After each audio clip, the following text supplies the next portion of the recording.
Em nome de nosso Senhor Jesus Cristo. Amém.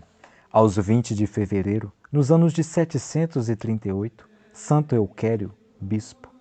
A França foi a terra deste grande santo, que nasceu de pais virtuosíssimos que deram ao filho uma educação esmerada sobre a base de princípios cristãos.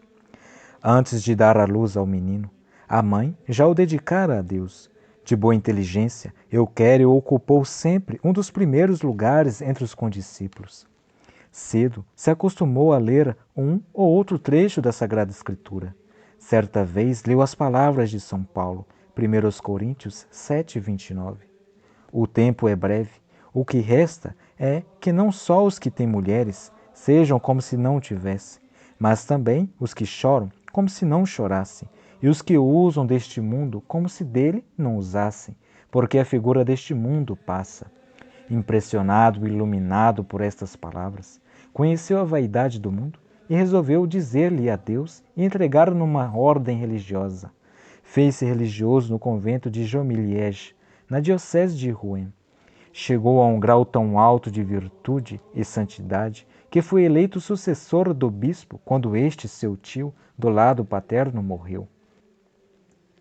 Prevendo, porém, os eleitores que recusaria aceitar esta dignidade, mandaram uma comissão a Carlos Martelo, com o pedido de aprovar e continuar a eleição.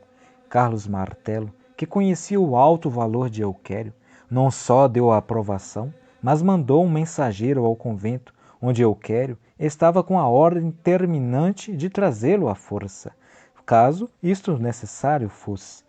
Euquério, conhecendo bem os perigos que acompanham a dignidade episcopal, pediu que desistissem da sua eleição.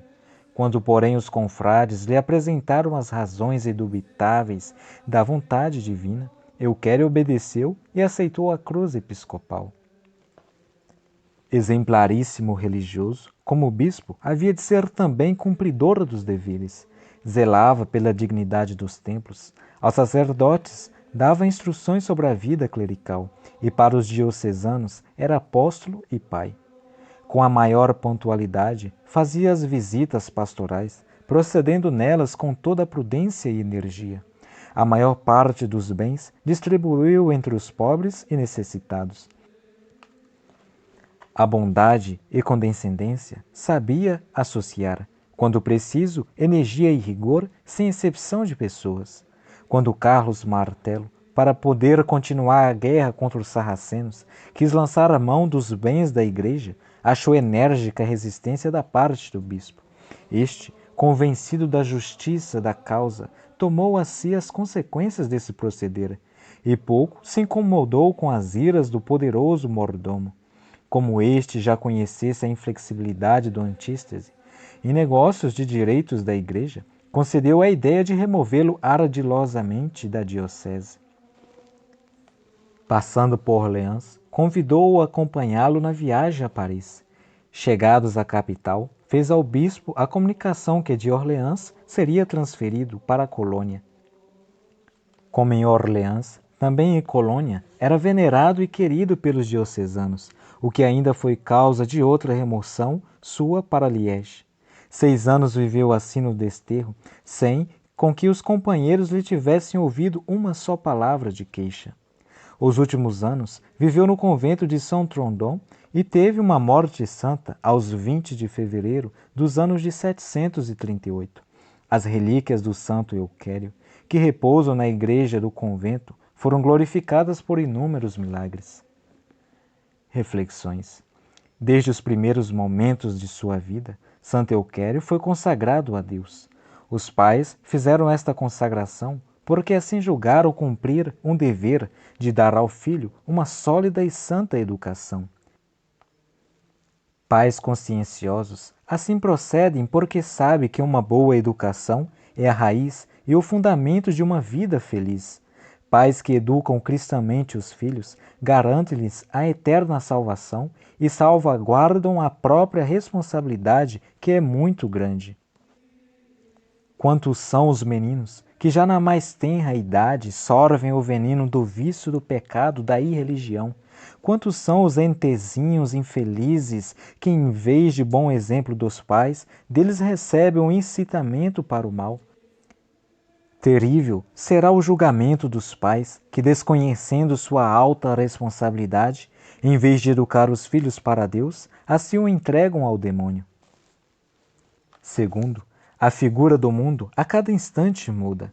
Esta verdade fez com que Santo Euquério criasse um aborrecimento de tudo o que era mundano e procurasse unicamente as coisas divinas. Tudo é vaidade e aflição de espírito. Todos devem convencer-se desta verdade.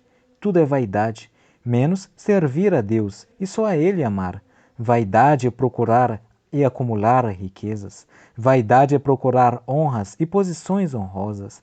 Vaidade é viver só para este mundo e esquecer-se do outro. Vaidade é amar o que é passageiro e não procurar o que é duradouro. Sábio é aquele que observa a palavra de nosso Senhor que diz: procurai tesouros no céu, onde nem a ferrugem, nem a traça os destrói, e onde os ladrões não os desenterram, nem o furtam. Mateus, capítulo 6, 20. Santos, cuja memória é celebrada hoje.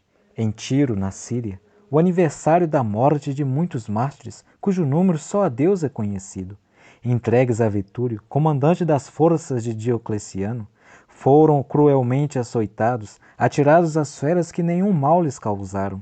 Vendo assim frustradas suas medidas, Vetúrio deu ordem aos soldados para que exterminasse os cristãos de qualquer maneira.